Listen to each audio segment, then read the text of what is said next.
I feel like there's too many bands I want to adopt. Can we make a super group? Always look on the right side of life.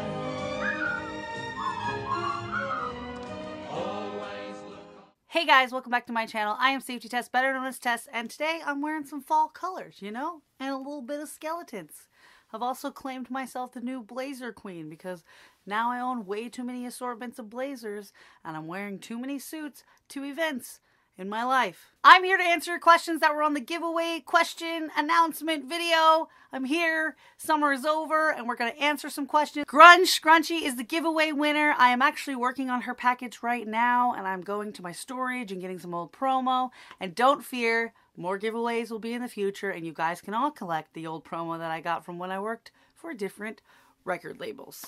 Let's get right into these questions. Before I hop into these questions though, I want to remind you guys to hit that subscribe button and the bell notification if you want to know when I upload my videos, because I upload once a week for sure, but sometimes I upload 5 days a week, like Cheer for the Band, hint hint, Cheer for the Band was a 5-day video event. And if you follow me on Twitter or Instagram, you'll get more updates about what is happening in the video world as well as Snapchat. Okay, let's get into these questions. Enough self-promotion, Tess. We get it. You wear blazers, now you're self-promoting. The first question comes from Melissa, and she asked, what colored vinyl pressing describes your personality the most?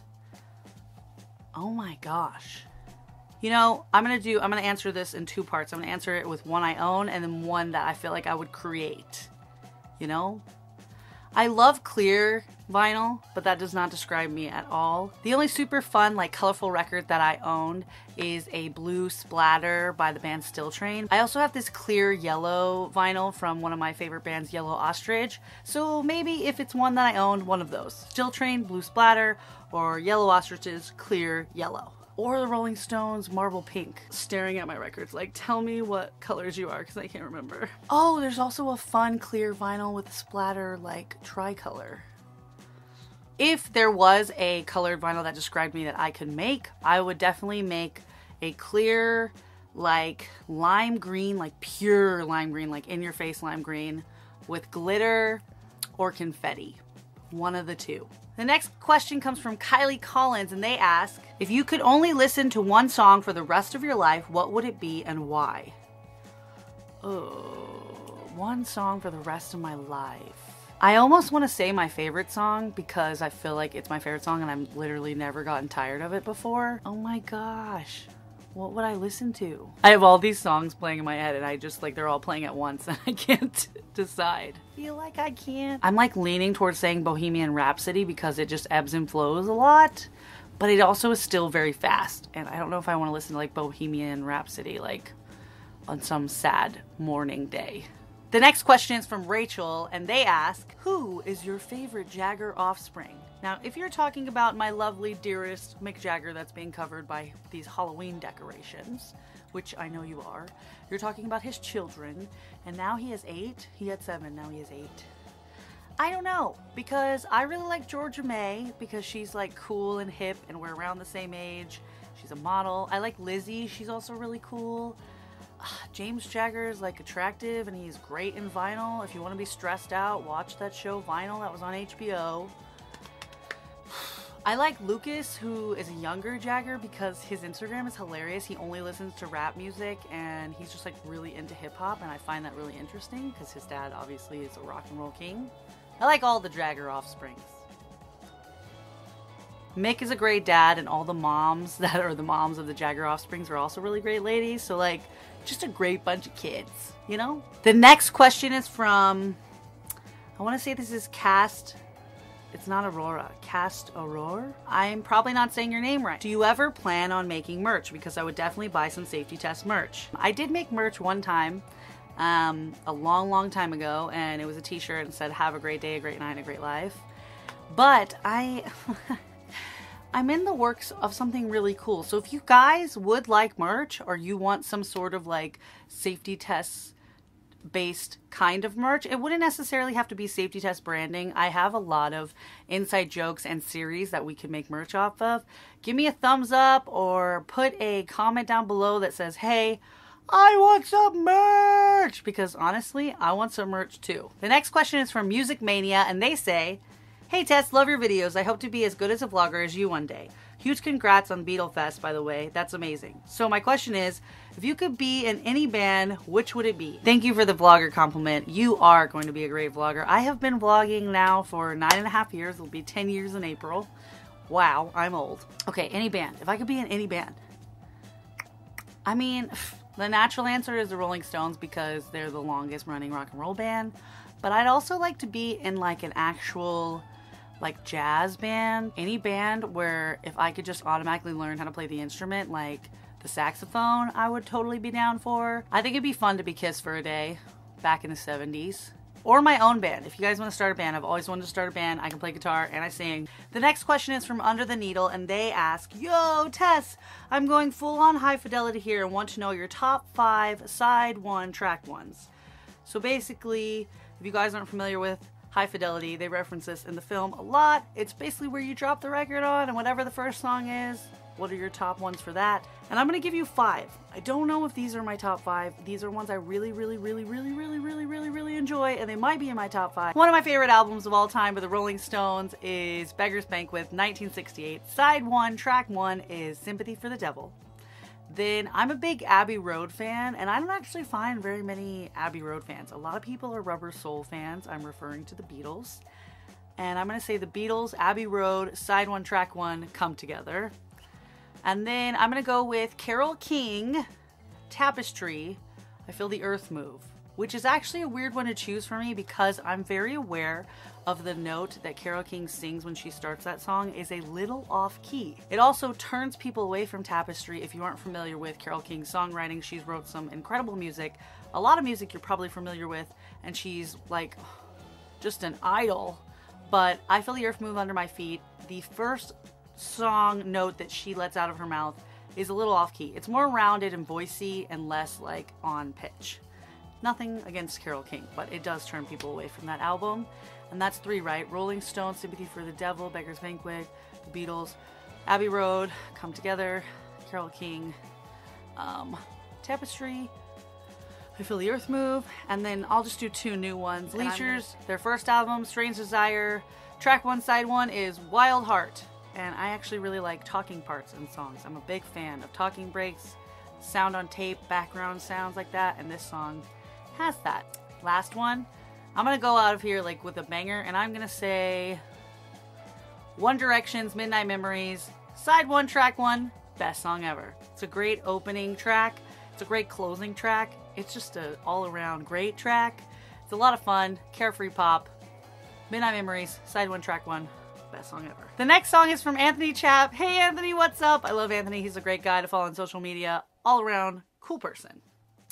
He asked, Hey Tess, what album takes you back to your childhood? If we're talking about album that takes me like directly back in time, it is Aqua. It came out in 1997.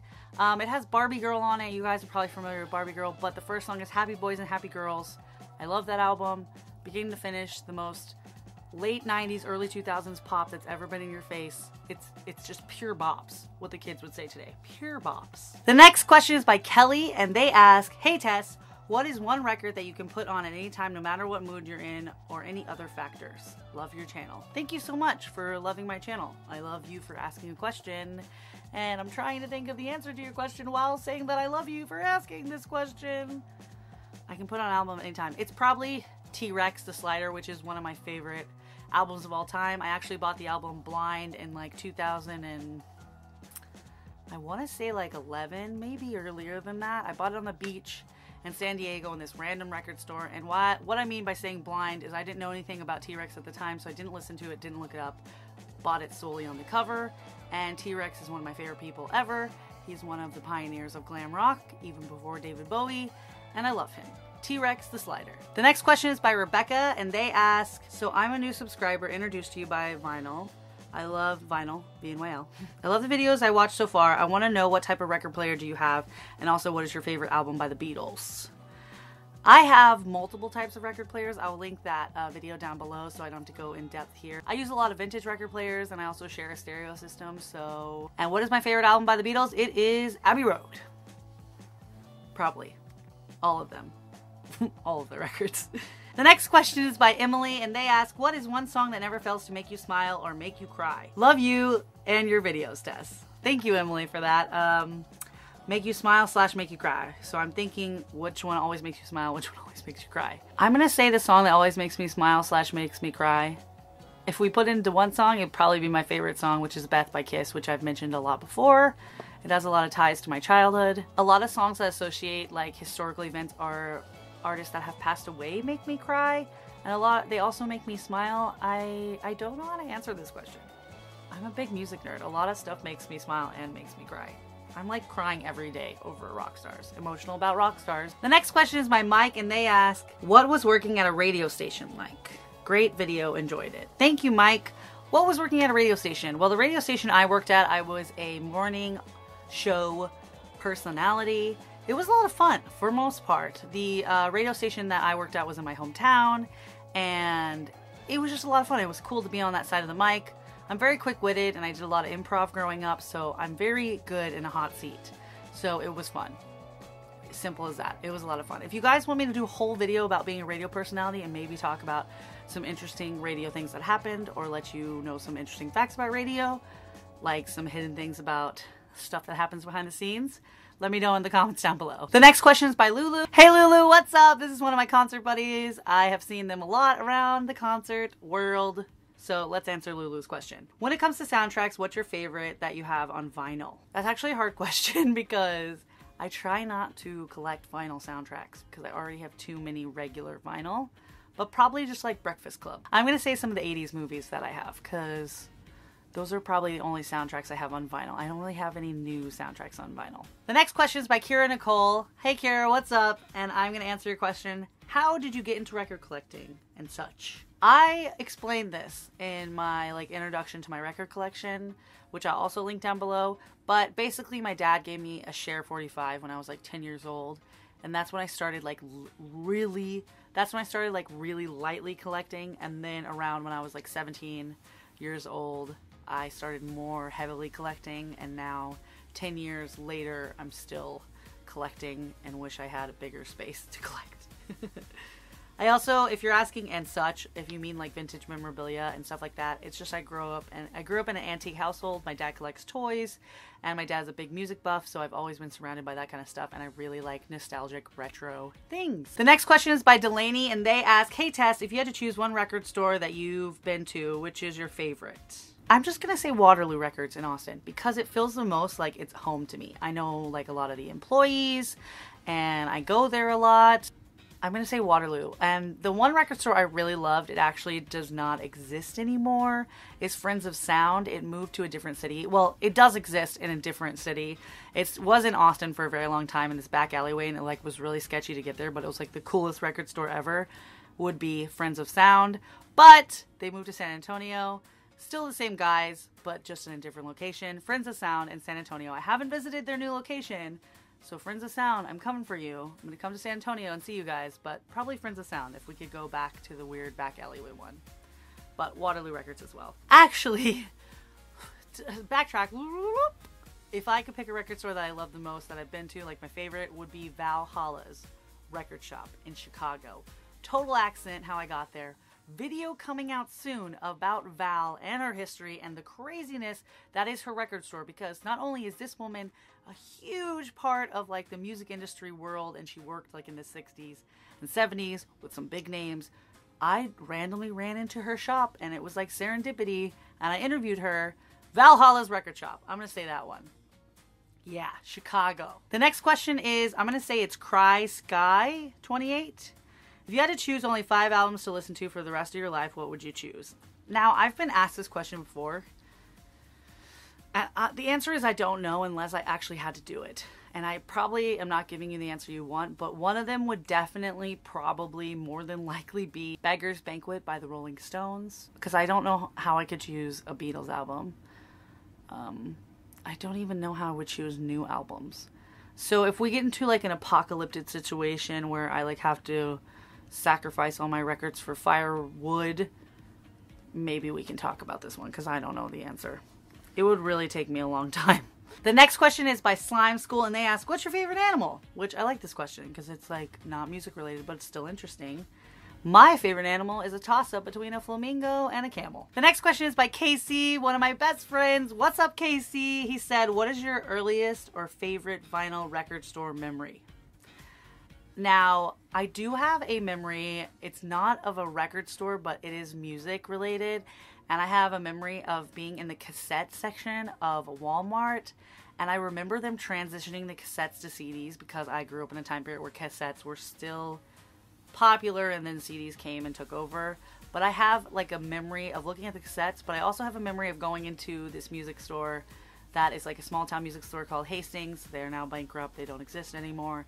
But I remember picking up Cher's like newest song when she came out with the song in like the early 2000s and being like, Dad, can I buy this? Because they used to still sell CD singles. So that's one of my earliest memories of a record store vinyl thing. Okay, I'm gonna try to speed through some of these. The next question is by Alice, and they ask, is there any song that you always listen to when you're feeling sad and it instantly makes you feel better? Probably a little bit of Soap by the Jarmels. It's one of my favorite songs of all time. It's a doo-wop song, so a little bit of Soap. The next question is by Ariana DeLong, and they ask, what is your favorite concert you've ever been to, and who is your biggest influence on your music taste today? Favorite concert I've ever been to was probably Fun, when they sold out the show right after they hit #1 with We Are Young in 2012, I think. That, or The Cure in the Rain at the end of ACL Festival with my dad and my mom. So those two are probably up there, because in the rain and all the equipment broke. If you want a story time on how all the equipment broke at The Cure, totally will do that. Comment down below. And my biggest influence on my music taste? I never thought about this. I feel like it's a lot to do with like my dad and my mom, because they like toss back and forth. My mom kind of like grew up on loving like country. She likes a lot of like sing-along stuff. My dad loves 80s. But also a big influence on my music taste is like historically looking up genres, kind of, if that makes sense. Like reading Keith Richards' book Life, I learned a lot about blues and I went back from blues and that kind of thing. So mostly like inspirations from other people and going back through the genres. Don't know if that even answered your question. The next question is by Alyssa, and they ask, if you could adopt any band and raise them as your own, which band would it be? This is a great question. I think it'd be fun to raise Edward Sharpe and the Magnetic Zeros because there's so many of them. So I feel like it'd be like a crazy world. But I don't know. I really want to say the Rolling Stones, but they've done a great job on their own.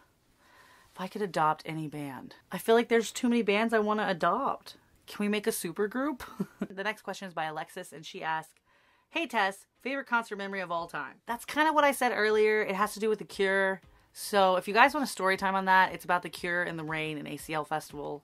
I could tell a whole story time about what happened, why I ended up being in the back of the audience, why I ended up having a bag on my camera. I'll link the video down below, but if you want a story time on that, it has to do with The Cure and it has to do with the rain. I also have some scary concert stories I could tell. The next question is by Triceratops, and they ask, what top 3 bands would you go back in time to see in a specific era? I have a specific day for the Rolling Stones. I would go back to December 8th, 1968 for the Rolling Stones. I would love to see the peak of Beatlemania because I'm just a retro head.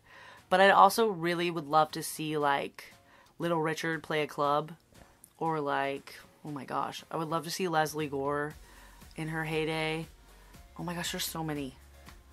The next question is by Grace Campbell, and they ask, what lead singer of a band would you want to be best friends with? Mick Jagger, but also like a ton of other people, but Mick Jagger. The next question is by Captain Hello Chrissy, and they ask, what is your favorite way to find new music? My favorite way to find new music is by searching backwards through history. And then also Shazamming things in restaurants and stores that are like super random. Shazam, basically Shazam. The next question is by Skylark Film, and they ask, if you could travel back in time to interview any musician, artist, band, who would it be and why? Mick Jagger. I would say probably the Rolling Stones because I love them so much. I would love to interview them when they were young and silly in like their 20s. Or Fats Domino, a bunch of people from the blues era. The next question is by Cassidy, and they ask, who would you want to write the soundtrack to your life? Queen. Freddie Mercury. You thought I was going to say Mick Jagger. Elton John. Oh, Bernie Taupin. Bernie Taupin writes for Elton John. Oh, Bernie Taupin. Yeah. Oh, yeah, yeah. Or Meatloaf. Who writes for Meatloaf? Who writes for Meatloaf? I'm going to put it on the screen. Him. Her. It. Him. Oh my gosh, who writes for Meatloaf? The next question is by Kimmy, and they ask, what is a song that you can listen to over and over and over again and it never gets old? Beth, by Kiss. The next question is by the Tall Brunette, which is Elizabeth. What's up, Elizabeth? I need to come and hang out on your channel soon. Go check out Elizabeth's channel. Link down below. If you could go to one concert in the past that you missed, whether it's the 50s or like last week, what would you go to? I actually missed a concert of one of my favorite bands, Yellow Ostrich, because I had a fever once, and I would love to have gone to that show. But also, I would love to go to any stadium show from the 70s of the Rolling Stones, or any small show from the Beatles. I'm a big fangirl person, so I would love to be in that crowd with those fans. The next question is by Happy. If you could go to a show of any band or artist, living or dead, who would it be? Living or dead is there's too many like contradictions. Living or dead. I would have loved to seen David Bowie. So I'm going to say David Bowie like Ziggy Stardust. Yeah. The next question is by Amanda Myers, and they ask, do you remember what your first music related memory was? And my first memory of all time actually has music relation into it. And it was when we moved into my hometown house, and I walked across the cement sideways when I was 3, and I fell on my face and I was humming a song. So, I mean, it's music related. I mean, my first concert was when I was 5, and I remember that, so there's a lot of them. Ugh. The next question is by Sydney, and they ask, if you could take a musical time machine back to any Stones concert in band history, what concert would you choose and why? December 8th, 1968, the Rock and Roll Circus. The next question is by Hope, and they ask, hey Tess, what is your favorite Beatles memory? I just remember the Beatles a lot in my childhood. I remember when Beatles #1 came out. I think I was 10. It came out in 2000. Maybe I was 10 or 9. I remember listening to that all the time in the car. I remember, Beatle Fest was a huge memory for me now with my dad. We got to experience Beatle Fest together. I haven't had my favorite Beatles memory yet. Maybe. Soon. I'm going to be seeing Ringo Starr. The next question is by Emily, and they ask, what one album that you consider the album to your life? Next question is by B, and they ask, my question is, if you were on a desert island and you could only bring one Rolling Stones album, Beggar's Banquet. The next question is by Ozzy Jane, and they ask, what is your favorite all-time Stones song? It is Jigsaw Puzzle by the Rolling Stones. It's very long and sounds better on vinyl.